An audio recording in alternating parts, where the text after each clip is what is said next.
Hello everyone. आज हम बात करेंगे स्वयं प्रकाश जी द्वारा लिखित कहानी नेताजी का चश्मा के सारांश की। स्वयं प्रकाश जी एक उत्कृष्ट कहानीकार एवं उपन्यासकार हैं। प्रस्तुत कहानी में उन्होंने एक सामान्य नागरिक कैप्टन चश्मे वाले के माध्यम से देश के करोड़ों नागरिकों के योगदान की चर्चा की है, जो अपनी अपनी तरह से देश के निर्माण में सहयोग देते हैं और अपनी देशभक्ति का परिचय देते हैं। यह लोग गुमनामी के पन्नों में खो जाते हैं, परंतु देश के निर्माण में उनका सहयोग अथात योगदान सदैव सराहनीय रहा है।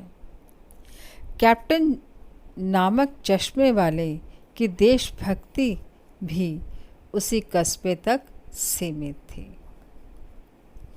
हालदार साहब कंपनी के काम से कस्बे में 15 दिन बाद आया करते थे। यह कस्बा एक सामान्य कस्बा ही था। इसमें कुछ कच्चे व पक्के घर थे।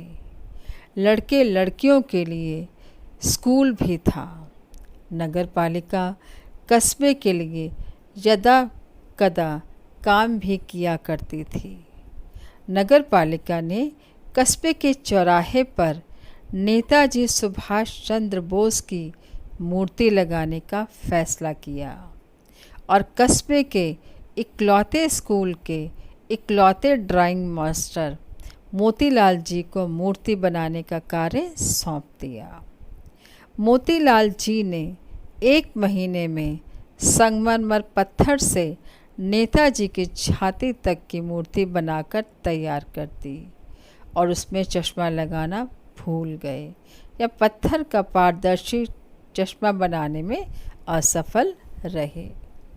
मूर्ति चौराहे पर लगा दी गई। मूर्ति देखकर कस्बे के लोगों में भी देश के लिए कुछ करने का उत्साह जागता था। उन्होंने नेताजी की मूर्ति में असली चश्मा लगा दिया था। हालदार साहब जब पहली बार वहाँ से गुजरे तो उन्हें लोगों का यह प्रयास व विचार पसंद आया। उन्हें लगा कि लोगों में नेताजी के प्रति आदर व सम्मान का भाव है। अलग अलग समय पर आने पर हालदार साहब को मूर्ति में हर बार नया चश्मा दिखाई दिया। हालदार साहब आश्चर्यचकित हुए और जिज्ञासावश उन्होंने पान वाले से हर बार मूर्ति के चश्मे बदलने की बात पूछी। पान वाले ने उन्हें बताया कि कैप्टन चश्मे वाला नेताजी का चश्मा बदल देता है। जब किसी ग्राहक को मूर्ति पर लगा चश्मा पसंद आ जाता है तो वह उसे वह चश्मा उतार देता है और नया चश्मा मूर्ति पर लगा देता है। उसे बिना चश्मे की मूर्ति अच्छी नहीं लगती। पान वाले ने यह भी बताया कि मूर्तिकार मास्टर मोतीलाल मूर्ति को चश्मा लगाना भूल गए थे, जो कैप्टन को ठीक नहीं लगा था। उसने मूर्ति को एक सामान्य और सचमुच के चश्मे का चौड़ा काला फ्रेम पहना दिया। कहानी में हम आगे देखते हैं कि हालदार साहब किस प्रकार कैप्टन चश्मे वाले से प्रभावित थे। वह कैप्टन चश्मे वाला जिसने अपनी देशभक्ति से मूर्ति को अधूरेपन से बचाया था। उन्होंने पान वाले से उसके बारे में यह भी पूछा कि क्या वह नेताजी की फौज का कोई सिपाही था। पान वाले ने मुस्कुराते हुए कहा, लंगड़ा व्यक्ति फौज में कैसे जा सकता है। तभी वह उस तरफ आते हुए कैप्टन को दिखाता है। हालदार साहब देखते हैं कि कैप्टन एक पतला दुबला सा बूढ़ा व्यक्ति था जिसके पास एक संदूकची थी, एक बक्सा था। बक्से पर तरह तरह के चश्मे लटक रहे थे। जिस ढंग से पान वाले ने हालदार साहब को कैप्टन का परिचय दिया, वह उनको पसंद नहीं आया। हालदार साहब कैप्टन के बारे में और भी जानना चाहते थे, परंतु व्यस्त होने के कारण पान वाला बताने को तैयार नहीं था।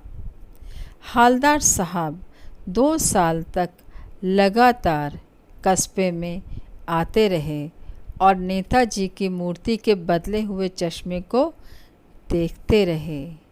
एक बार हालदार साहब उधर से गुजरे तो उन्हें नेताजी की मूर्ति पर चश्मा दिखाई नहीं दिया। पान वाले से पूछने पर हालदार साहब को कैप्टन के मरने की बात पता चली। यह सुनकर वह उदास हो गए और सोचने लगे कि देश के भविष्य का क्या होगा, जिसकी जनता देश के निर्माण करने वालों पर हंसती है और स्वयं अपने लिए बिकने के मौके ढूंढती है। 15 दिन बाद हालदार साहब फिर उधर से गुजरे, क्योंकि उन्होंने सोच लिया था कि आज चौराहे पर रुककर वह मूर्ति की तरफ देखेंगे भी नहीं। पर अचानक उनकी नज़र उस ओर गई तो वे हैरान हो गए। उन्होंने देखा कि मूर्ति पर बच्चों ने सरकंडे से बना चश्मा पहना दिया था। यह देखकर हालदार साहब भावुक हो गए। उन्होंने बच्चों की भावना का सम्मान करने हेतु मूर्ति के सामने अटेंशन में खड़े होकर नेताजी को प्रणाम किया और यह सब देखकर उनकी आंखें भर आई। धन्यवाद।